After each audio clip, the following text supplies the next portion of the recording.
Hello and welcome to another All Nation Line video. On the bench here is a Weaver drive, and this one was taken out of a B unit for one of the older models that I happen to have from my grandfather's collection that needed repair, and it needed significant repair. I'm sure there's a lot of videos on the internet that have already addressed some of these issues, but just in case this is useful for your purposes, we would like to hopefully be of some help here. First off, the chassis on this was quite a bit deteriorated and needed some care. And what we did on this chassis was go ahead and use carbon fiber and glued that all in place to give it some more strength. But I think eventually I'm just going to replace this with a regular metal frame and cut out all the holes where it needs to be, and it'll make it easier to tap and thread areas where I want to mount things like a new motor. But the biggest headache for these drives happens to be the tower drives. So what the configuration here is, on the one end is usually, even in the A unit, a tower drive, and then there's a universal that goes from one truck to the other, which is a low profile geared truck. So you do have all wheels driving, all wheels picking up. And what actually fails most of the time in these are these sprockets. The top sprocket is an 8-tooth. The bottom one on this is 12-tooth count on these. And what happens is, and particularly on this top one, is it cracked.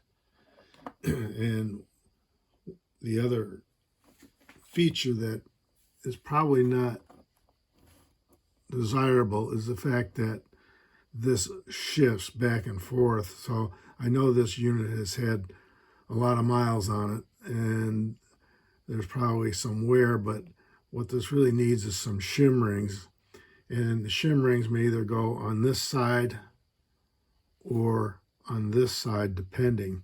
And the depending part is how the top sprocket aligns with the bottom. So if it needs to shift back, you're going to want the shim ring on this end, maybe even two of them, depending how much play you have. The finer it's tuned, the better performance you would expect to get out of this drive. The drive that I'm going to test on, this one of course, I'll replace both the bottom and the top sprockets with ones that I've 3D printed. And I'm going to test them and make sure I have the right diameters on the shaft sizes here. Obviously this one's too big because this one is designed for our NW2 EMD switcher, and so same thing for here. I have sprockets that have 10 teeth, 12 teeth, 16 teeth, various inside diameters for the shafts, and we'll go ahead and make this repair and show you what it's like when we're done and reassemble it. So hopefully it'll be in good working order. The slop will be taken out of it, and we'll throw a motor in this and do a little testing. In fact, the A unit has the same problem. These usually were made with nylon or Delrin, and with age they deteriorate and can crack out. Sometimes they crack out because they're force fit onto the shaft, and that's not a good idea either. Sometimes what I'll do is I'll press fit them on the shaft, but put a little CA on them, or I've even drilled and pinned them. But I think the polycarbonate sprockets that I have of various sizes will take the abuse. They won't crack as easy, and even though I 3D print these, they still need a little touch up with a file on the tooth. We basically bring these into the CAD program at a larger form factor and then scale these down. And so it requires a little bit of messing around, but I haven't done these sprockets yet for the Weaver drive, so I'm hoping we'll get a good result after a few tests.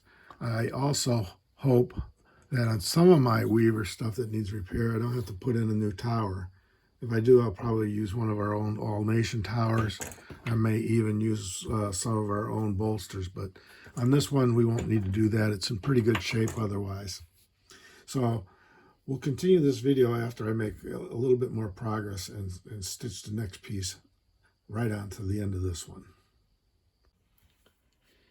So what we did was we disassembled this tower drive, and just to note that the drive shaft on the bottom is a different diameter than the one on the top. The plastic parts basically are press fit onto a knurled surface, as well as the top sprocket. There's no knurled surface on the bottom one. I guess it's just press fitted. And then on the other end here for the drive shaft that goes between the trucks, there's another knurling on here so that these universal joints that are plastic just press on. Not sure I like that, but it seems to work okay in this implementation. So what I did was I developed the sprockets for the bottom, which is a 12 tooth, same as what came off the bottom. The top sprocket was split out, so it was basically spinning on there. And I went ahead and produced an 8 tooth sprocket and a 10 tooth sprocket. And we're going to go ahead and put this all back together, put the appropriate shimmerings in here so there's not so much slop or play in the top drive shaft. And we'll see what kind of tension we have on the chain. With probably we'll go with the 12 and the 8 initially and see how that works out. Quick, on these 12 tooth sprockets, you may receive these from us with the build support material, which you'll peel off, which supports the sprocket teeth when it's printing, and maybe touch up the teeth a little bit if there's any threading left from printing. But in any event, just did want to show that installing this onto the drive shaft, you want to make sure the drive shaft is degreased. So when these come off the printer, the tolerance is very close. It'll fit on the shaft because this is a half shaft that mates up with the other end of the truck wheel set. But when you go to fit it over here, you'll want to put in the shimmering before you put the sprocket on, but you'll find it's probably very on the tight side, so you want to just take a round rat tail file and burnish it a little bit and keep testing it. And you want a tight press fit, but you don't want it so tight that you're going to split the sprocket out or force it or make it crooked. So it should go on perfectly square so that it turns concentric.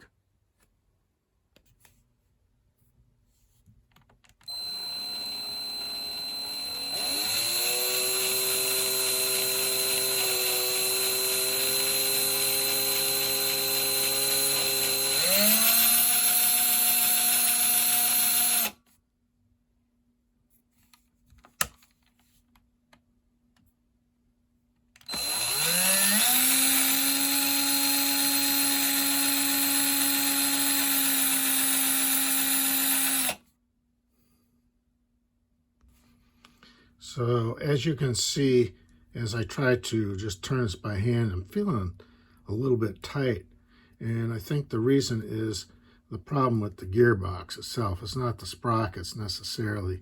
And what I noticed once, that the axle had shifted in one direction, which meant that your worm gear is not staying centered over your spur gear. And so I also felt the same issue with the opposing drive gearbox and took it apart. And of course the worm gear is metal. The spur gear I guess is plastic. Feels like plastic. And I noticed that some of the teeth, like this one here, had a split in it, which is not good. And I know this model has seen its wear and tear. Here's another split, and I'm pretty sure that's what's messing with this mechanism here. So I don't know if it's worth replacing sprockets when you have issues either with your bearing surfaces on these older drives and your gearbox bearing surfaces. Obviously your drive shafts aren't going to wear, but in any event, the spur gear is on what looks like it has, shimmerings on either side of it. And those should keep your axle from shifting left or right as it's turning. And of course, your worm gear is like a screw. So I just might, at this point, put in all nation drives in these old units and let these ones go. But in any event, I do have the sprockets. If we want to mess around with them some more, I have the A unit that I want to take apart and replace the sprockets, and we'll see if there's any issues with the actual gearbox, because I'm not so sure there's a good means or way of disassembling your wheels off the axles and pressing the gear off, trying to find another worm gear here for your axle that will actually work as a replacement. Obviously, you don't have to replace the worm, but in any case, when you get a plastic, or possibly this is a nylon gear on the axle, not much you can do about it.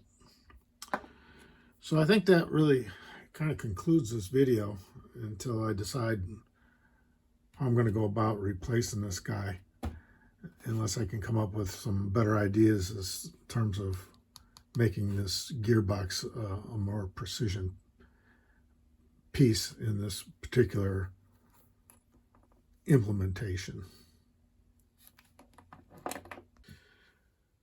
So to continue with my progress on upgrading or repairing this particular Weaver model, and of course I'm going to have to do the same thing on the A unit. This particular tower drive, my intention was just to replace the sprockets, but since this drive seemed to be pretty well worn and I didn't care for the way it performed even after putting on a new sprockets, I decided to replace the standoff here that's mounted to the gearbox and has the upper drive shaft coming from the motor. So what I did was I 3D printed a brand new stand, and the reason this looks the way it does is I decided to make this a spring-loaded mechanism so that the tension on the ladder chain is consistent all the time. So I ended up taking it all apart. The centers from the bottom of the drive shaft to the upper drive shaft is about 33 millimeters. I wanted to stay within that range because my chain is exactly 4 inches long, and this is 4 inches as it came off. No links were missing. So when I reassemble this, what I decided to do is just use a simple spring out of a ink pen, and it'll be placed in there. And when we go to assemble this, the housing for the bearings is going to come off the printer with some support material in here, which is removed, and it'll house these ball bearings. And I have one assembled already, and what I did was made sure that there were no burrs on the drive shaft before installing this or putting it together, and it turns nice and smooth. But what I did do is put a little drop of oil on each bearing and then put it in my Black & Decker hand drill and ran it back and forth for a minute or two, and it's made it very smooth turning. There's no friction that really is mentionable here, but that's just one of the things. And then, of course, earlier I was talking about using the sprockets and for, putting them on the knurled surface of the drive shaft here. And of course, I have various sizes of these round or rat tail files to go ahead and just burnish these out and fit these by hand and press them on. You don't want them to press on too tight because you don't want to risk splitting the sprocket. So we've left a little bit of material in there so you could burnish it up and press it on and get it aligned. So when we put these into the standoff here, we have a hole at the top, which I was really intending to be for oiling this housing. But when you install it, there's a hole here. We can turn this and find it. Well, I'll show you on this one here. On the bottom, there's a hole for the spring just to center it. But here's the hole here. You would put this in, put a little pin or a screw in there if you want, just to align it. And once you do that, we have these 3D printed side guides, which we'll then just glue to the underside on both sides of the bearing housing, so that when you go to install the chain, you can just press it down a little bit, put the chain on your sprockets and the spring and let it go, and the spring should push it back up. You'll have the correct tension. So that was the theory of operation here to get this to work.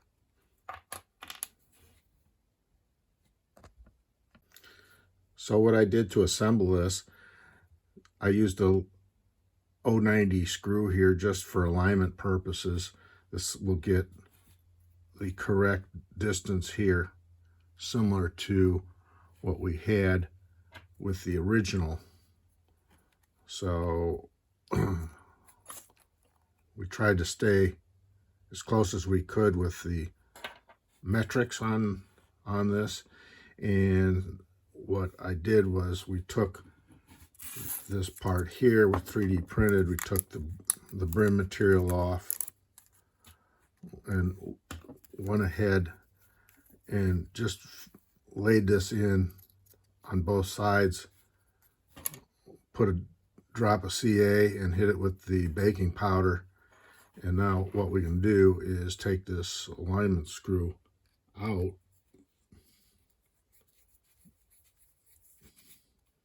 In fact, I guess you could use a 090 or 080, tap it, and then the next thing we would do when we assembled it, we would stick in our spring underneath here before we mount it to our gearbox. And so a spring-loaded mechanism should allow you to press down, and when you have the chain where you want it, you can adjust it and keep the correct tension on it once the ladder chain is installed on the two sprockets. Should be as simple as that and give you a nice smooth running mechanism. And what I'll probably do on mine is drill and tap this for an 080, so once I have it adjusted, I can just put that screw in there and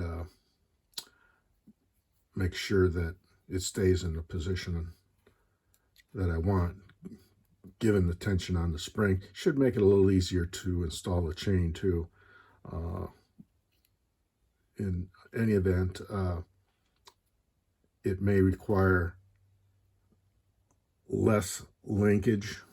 Maybe have to remove one link or so. Depends, but I think in this case we'll get this all done once I print some new gearboxes, because on this particular model the gearbox plastic is so worn that the darn there's resistance when I have the wheel sets installed on the worm gear, and I don't think it's because it's up and down. I think it's horizontal is where these plastic bearing surfaces are worn. So that's a project for another day. And finally, here is the finished work on upgrading and repairing this particular tower drive, and the chain went on without any additional links added or removed. It has the correct tension. We were careful with our detail in terms of using shimmerings here and shimmerings here so that we don't have too much slop or play going this way, which actually there won't be because the bearings fit very well onto the drive shaft.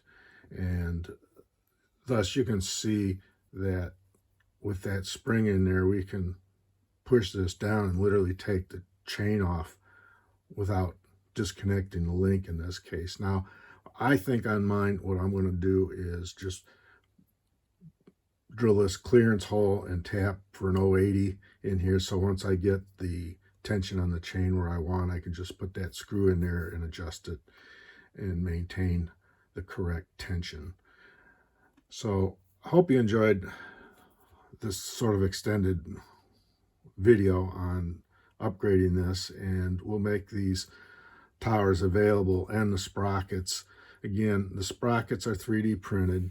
They may come with all the build plate material, which will need to be removed, and you'll need to maybe touch up some of the teeth on these and clean any loose threads. As far as the inside diameter of the hole is, we've left that a little strong so that they can be press fit onto your drive shafts with just a little burnishing with a rat tail file.